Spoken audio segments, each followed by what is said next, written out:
Hello, my lovely viewers and my dear students. Welcome back to yet another session of my math distance learning class. So today we are going to be learning another important topic for grade 11 and 12 that will help you for your AP Calculus AB exam. So the topic is in continuation with the last video that has been uploaded for you on the topic of implicit differentiation. So taking it on forward from the last video, today in the session we are going to be learning how we can differentiate inverse trigonometric function.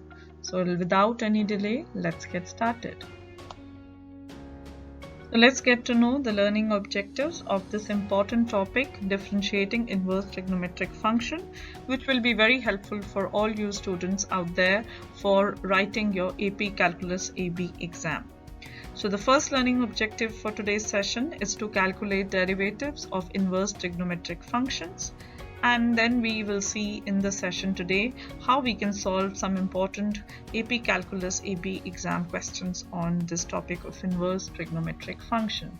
So without any delay, let's get started with the questions. So before we move on to this important topic of inverse trigonometric derivatives, let me revise quickly implicit differentiation from the last video, and let's see how we can use implicit differentiation to find the trigonometric derivative of one of the such ratios which I'm taking here as sine inverse x. So what we are trying to do, we are trying to calculate d by dx of sine inverse x, and we are going to be using the concept of implicit differentiation for doing that. So let's begin with this function, which is sine inverse of x, and we are taking it as a different function y. So if we take the sine on both sides of this equation, then we are getting the equation sine y equal to x.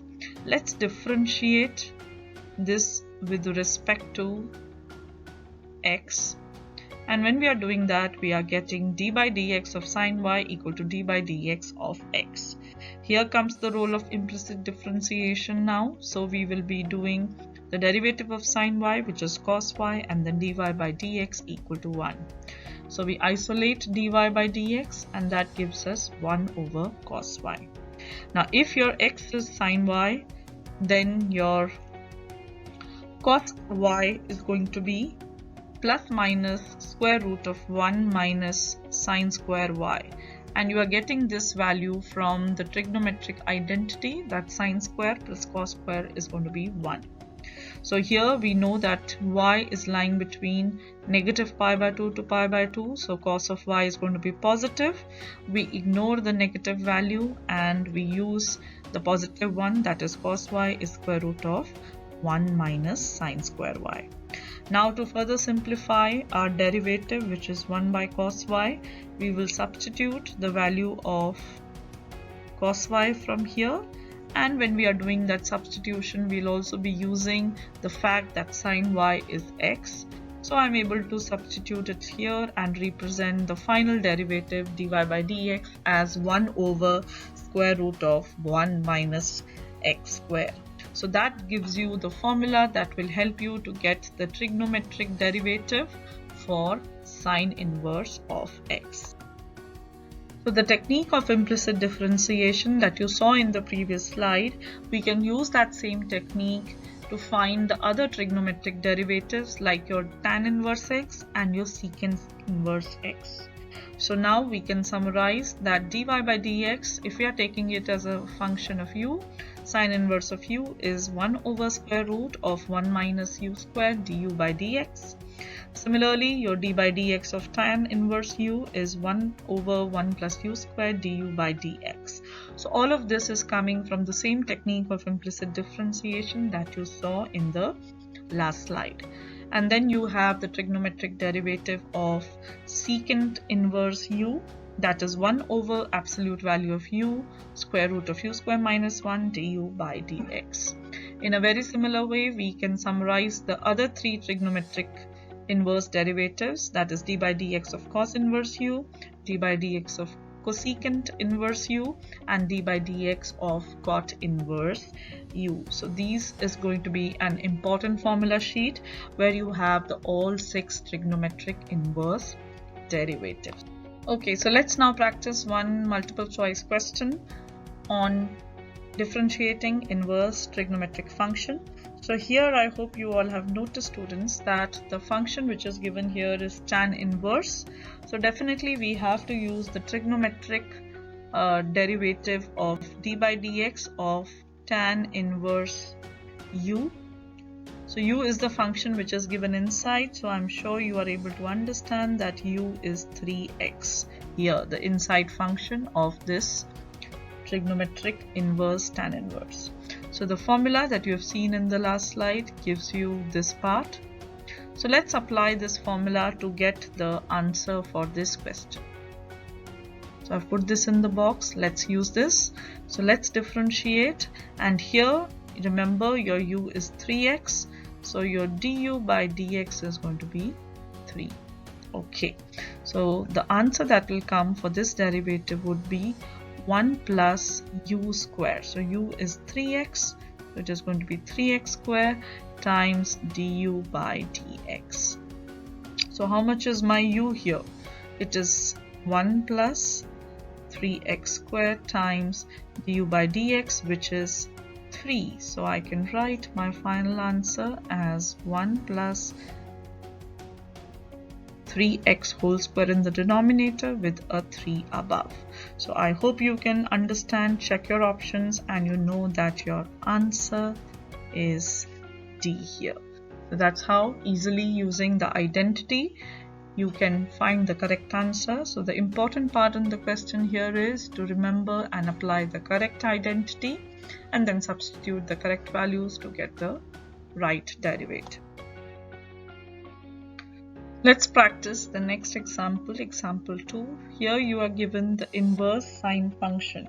So remember, this notation arc is same as sine inverse 4x. So it denotes the inverse function.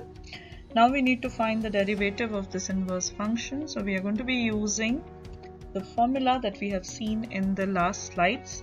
That is d by dx of sine inverse u is going to be 1 divided by square root of 1 minus u square du by dx. So here the function which is given is sine inverse 4x. So let's differentiate the given function.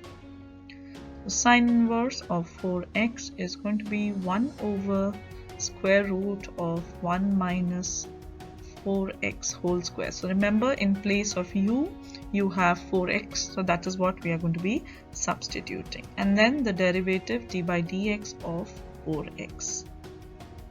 So d by dx of 4x is going to be just 4, and in the denominator we have square root of 1 minus. Now 4 square is 16, x square is x square. So that is your solution. Now if you look at the 4 options which are given to you, all 4 look very similar and very confusing. So you have to be very careful that you are reaching to the correct answer. So the numerator has to be 4. That means the answer will be either B or D, and the denominator has a negative sign. So definitely B is your answer for this question. That completes the solution for example 2. Okay, so let's solve this question now. Here you are given the function y equal to r cos negative x by 3. So this function can be written in inverse notation as cos inverse negative x by 3. So we need to do the derivative of this cos inverse function.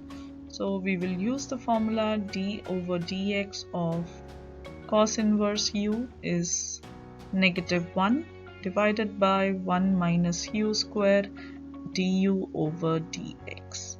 So let's go ahead, apply this formula. So here the function u is actually negative x by 3. So we can say that du by dx is going to be negative 1 by 3. So this is what we are going to be substituting here back. So let's write the next step. So d by dx of cos inverse negative x by 3, that is what you need for the solution, is going to be, let's apply the formula, negative 1 over 1 minus u. Now u is already negative, x by 3, and we are taking a square here. We've already calculated the value of du by dx, so we will just simply substitute that value. Now in the next step, you see that there are two negative signs, so these are going to become positive, and we can simplify this derivative as 1. Now there's a negative x by 3, you're taking whole square, so this negative inside the square is going to go away, and you're just left with one negative sign, so that gives you x square over 9.